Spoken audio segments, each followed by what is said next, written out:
호르무즈 해협 이슈입니다. 일단 어제 저희 마켓나우 2부에서 10시에 트럼프 대통령의 이란 전쟁 관련된 대국민 연설을 생중계해드리면서 시시각각 시장의 반응을 쭉 봐드렸습니다. 실망감이 굉장히 컸죠. 그런데 반전의 반전이라고 얘기했던 게 반전의 요소가 이쪽에서 있었습니다. 그러니까 호르무즈 이 해협을 통행하는 데에 일부 그래도 좀 숨통이 트이지 않을까라는 기대감이 생겼다. 이런 부분입니다. 이란이 오만과 호르무즈 해협을 통과하는 데 있어서 통행료, 징수 방식으로 감시 프로토콜을 추진하겠다 이런 보도가 나타났거든요. 그러니까 완전히 이게 봉쇄돼서 오도 가도 못하는 현상은 아니겠네. 이렇게 시장이 인식을 한 겁니다. 호르무즈 해협은 다 아시겠지만 세계 에너지의 숨구멍이다. 이렇게 표현해 볼 수 있을 것 같고요. 이란과 이제 오만 사이의 폭 굉장히 좁은 폭, 그쪽으로 수송 운전 물자 이런 부분들이 이제 막 왔다 갔다 하는 거죠. 근데 그 폭이 굉장히 좁다고 하고 원유 글로벌리 약 25에서 27%가 통행이 됩니다. 글로벌 LNG로 봤을 땐 20% 비중이 이제 통과한다 이런 수치가 있는데 우리나라뿐만 아니라 뭐 일본 그래서 아시아 그 경제에서도 생명선으로 이제 분류가 되는 거죠. 원유의 약 84%가 아시아 향이고 페르시아만 이를 통해서 한국이 75% 의존하는데 거기에서 원유 갖고 이 해협을 통과하는 그런 경로라고 보시면 됩니다. 근데 중요한 게 어쨌든 감시 프로토콜을 추진한다고 하니까 완전 봉쇄 아닌 거고 조건부로 개방하는 거고 통행료를 징수하는 거고 여러분 아시다시피 이란은 지금 현재 전쟁을 치르면서 굉장히 어려운 재정난에 취해 있습니다. 그래서 돈을 빨리 벌어야 됩니다. 그런 흐름에서 선박이 오고 가는 데 있어서 통행료를 징수하고 이란이 받는 것이 재정 위기를 넘기는 하나의 중요한 그런 전략이 되기 때문에 이를 놓치지는 않을 것으로 예상됩니다. 그거와 관해서도 미국과 협상을 아무래도 했겠죠. 해협 통과 관리 시 이제 시스템이 어떻게 마련되는지는 두고 볼 일인데요. 어쨌든 이런 부분에서 반전의 요소가 왔다. 뉴욕 증시가 반응했고 우리 증시도 숨통이 약간 트이는 국면에서 반등하고 있다. 이 정도로 보시면 될 것 같습니다. 하지만 상황은 쭉 보셔야 되고요. 2주간 그리고 3주간 미국이 또 이란을 뭐 크게 패겠다 이런 또 시그널을 냈기 때문에 향후 경로 그리고 리스크 이런 부분 저희가 철저하게 점검을 해드리도록 하겠습니다. 이란 전쟁이 장기화될수록 방산주는 더 주목받기 마련입니다. 근데 오늘 하나증권에서 방산주 전반적으로 비중 확대 전략 유지를 하면서 트럼프 대통령의 그 심리에 대해서 언급을 했습니다. 트럼프 대통령이 최근 나토 탈퇴에 대한 그런 의지를 지속적으로 밝히고 있잖아요. 사실 어떻게 보면 트럼프 일기 행정부 때에는 유럽이 너무 방위비를 안 낸다라고 압박을 했다면 이제는 조금 더 본질적으로 달라지는 흐름들이 포착이 되고 있습니다. 그리고 나토 탈퇴를 더 강하게 하고 싶다라는 의중을 밝히고 있는 상황입니다. 그러니까 그걸 이제 나토 회의론이라고 하는 거고 지금 유럽이 어떻게 보면 이런 이란 전쟁에 있어서 굉장히 소극적으로 움직였습니다. 그러니까 트럼프 대통령 입장에서는 나토가 미국을 위해서 있지 않은데 미국이 왜 나토를 위해서 일해야 하느냐. 비즈니스적인 사고를 당연히 가질 수밖에 없는 거고요. 그래서 나토를 불신하는 그런 명분이 더 쌓였다. 이렇게 보시면 될 것 같습니다. 그런데 현실적으로 트럼프 대통령은 나토를 탈퇴하는 걸 더 강하게 원하지만 현실은 실행 가능성은 좀 더 낮은 것이 아니냐 이렇게 증권사에서는 분석을 하더라고요. 이유는 구조 때문입니다. 어떤 구조냐면 23년도 12월이었던 거예요. 미국은 법적인 장치를 했습니다. 뭐냐면 트럼프 대통령이 자의적으로 독단적으로 나토 탈퇴를 혼자 결정하지 않도록 법적인 장치를 해놓은 거죠. 그렇기 때문에 상원 3분의 2 의원을 수를 또 동원을 해야 되고 의회 별도 입법이 좀 필요한 상황에서 이런 제도적인 장치가 일단 걸리는 상황이고 명분이 굉장히 필요하잖아요. 뭘 할 때. 근데 명분이 낮아지고 있는 상황이 나토 동맹국들이 지속적으로 방위비를 좀 늘리고 있는 흐름들이 현실적으로 포착이 되고 있습니다. 그러니까 트럼프 행정부 일기 때 방위비 너무 안 낸다라고 으름장을 놓았는데 실제적으로 지금 현상에서는 거의 모든 국가들입니다. 회원국들이 작년 국방비 GDP 2%를 달성하고 있습니다. 그러니까 전쟁, 지정학적 리스크가 불거지면서 스스로 무기 체계, 방위비 그 부담에 대해서 확실히 좀 인지를 하고 있고 그것을 직접 지출을 하고 있다는 걸 확인할 수 있었다는 겁니다. 그래서 방산주에게는 더 없는 기회다 이렇게 나오고 있는 상황이고요. 이게 좀 장기화된다면 이제 서방 국가 쪽에서도 방위비 이런 부분을 더 늘리지 않을까 이런 예상을 하더라고요. 그래서 지금 각자가 각자의 국가를 지켜야 되는 상황입니다. 그리고 어제 트럼프 대통령이 저희 마켓나우 2부에서 생중계를 해드렸다시피 이란 연설, 그러니까 이란 관련된 대국민 연설에서 그걸 얘기했습니다. 지금 적극적으로 파병에 요청하지 않은 우리나라도 미운털이 좀 박혀 있는 상황인데 호르무즈 해역 관련해서 동아시아는 자체적으로 알아서 하라 이런 얘기를 언급을 했기 때문에 앞으로 이런 흐름들도 있고 서방 국가들도 이러한 점을 인식하는 바 스스로 방위비를 좀 늘리지 않을까. 그런 흐름에서 방산주는 긍정적일 수밖에 없다라는 시가 앞으로도 보셔야 될 것 같습니다. 굉장히 중요한 그런 투자 포인트로 거듭나고 있습니다. 네, 그리고 이제 KB증권에서 오늘 SK하이닉스를 또 분석을 해드렸습니다. 시장이 점차적으로 변동성 파고를 넘고 있는 데에서 메모리 반도체주의 시각, 의견이 혹시 달라졌을까에 대한 의문을 많이 갖고 계실 텐데 이런 리포트는 나올 때마다 중요한 포인트를 좀 언급을 해드리려고 머니코드에서는 하고 있고요. KB증권에서 워낙 이제 삼성전자, SK하이닉스를 자주 분석을 합니다. 근데 SK하이닉스에 오늘 좀 알려드리고 싶은 골자는 메모리 가격 이런 부분인데 메모리 가격이 그래도 상대적으로 지속적으로 오를 가능성에 대해서 굉장히 명확하게 언급을 하더라고요.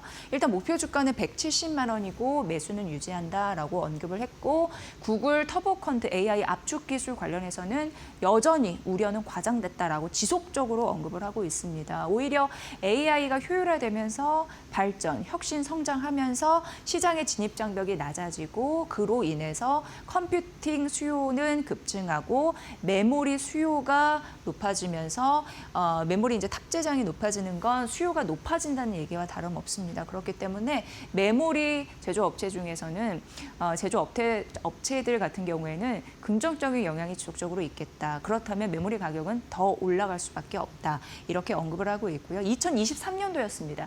본격화된 게 챗 GPT 이후에 AI가 성장하고 있는데 여전히 AI 시대의 지금은 초기 단계의 국면이다라고 얘기했고 과거의 성장 사이클을 돌아보더라고요. 대표적으로 1995년대 PC가 나타나면서 인터넷이 본격적으로 확대가 됐고 2007년 아이폰이 만들어지면서 모바일 혁명이 있었습니다. 그 당시에 돌아가 보면 성장 사이클이 10년이었다라는 것을 비춰봤을 때 지금은 AI 시대의 초기 단계다라고 하면서 메모리 탑재량, 그러니까 메모리 수요는 급속도로 더 많아질 가능성이 있다라고 언급을 했으니까 큰 문제가 지금까지는 없다. 이런 점 하나증권의 의견 전해드립니다. 네, MLCC 자연적으로 AI 시대의 MLCC 그러니까 이게 뭐 자동차에도 들어가고 스마트폰에도 들어가고 뭐 여러 가지 전장에도 들어가고 그런 핵심 부품이다. 많이들 아실 텐데요. 이 수요가 기하급수적으로 늘어날 가능성을 JP모건에서 언급을 했습니다.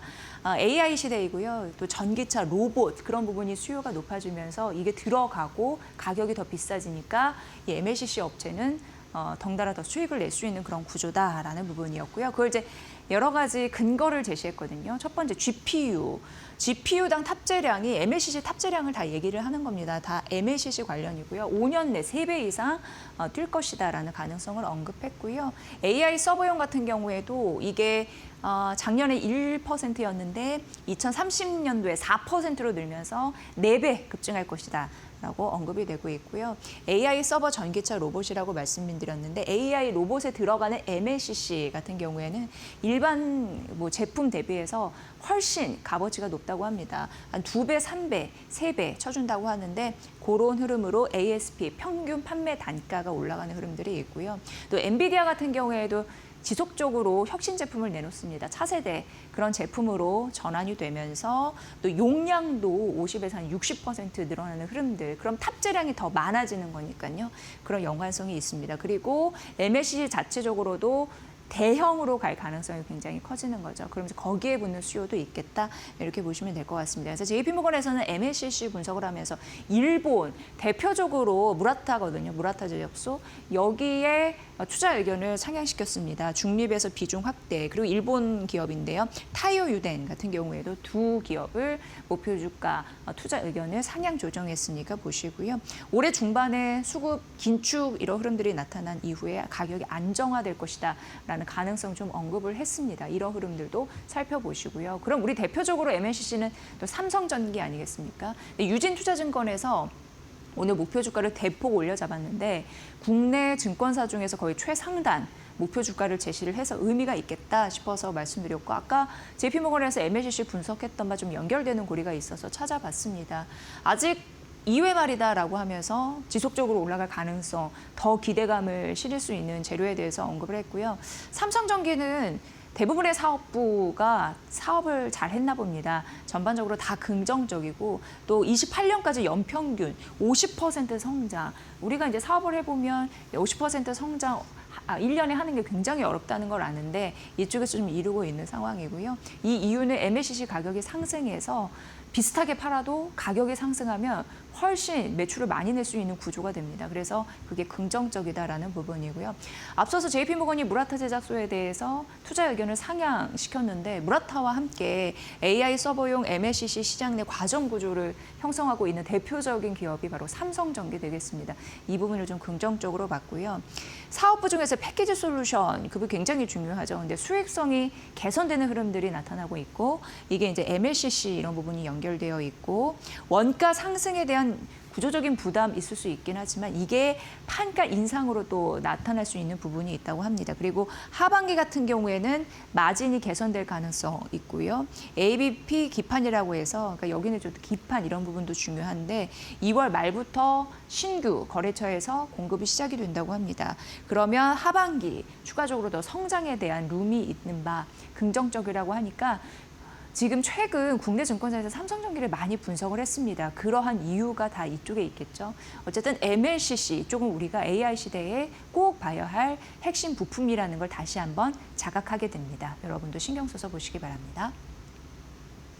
네, 한국투자증권에서 카카오 분석을 했습니다. 근데 목표 주가를 내렸습니다. 기존 대비해서 한 6% 내렸습니다. 그래서 이제 7만 원으로 내렸고 투자 의견은 매수는 유지는 했네요. 근데 왜 낮췄냐라고 보니까 그 경쟁 기업들의 밸류가 좀 떨어져서 이렇게 파악을 했고 카카오 자체적으로 투자 심리가 역시나 회복이 되지 않았다라고 얘기했습니다. 지속적으로 카카오는 지겨울 정도로 정말 뭐랄까 지금 투자 심리가 개선이 되지 않고 있는 상황입니다. 그리고 지속적으로 AI에만 뭔가 기대를 거는데 그쪽에서 성과가 뚜렷하게 나오지 않는 흐름들 나타납니다. 그러니까 지치니까 증권사에서도 목표 주가를 내릴 수밖에 없는 흐름들이 나타나겠죠. 그래서 우리는 투자를 지금은 가능성만 보고 하는 것이 아니라 실적 데이터 이런 부분도 집요하게 물고 늘어지는 부분이 있는데 카카오는 여기서 약간 미달된 계속 그런 조건이 나올 수밖에 없는 것 같고요.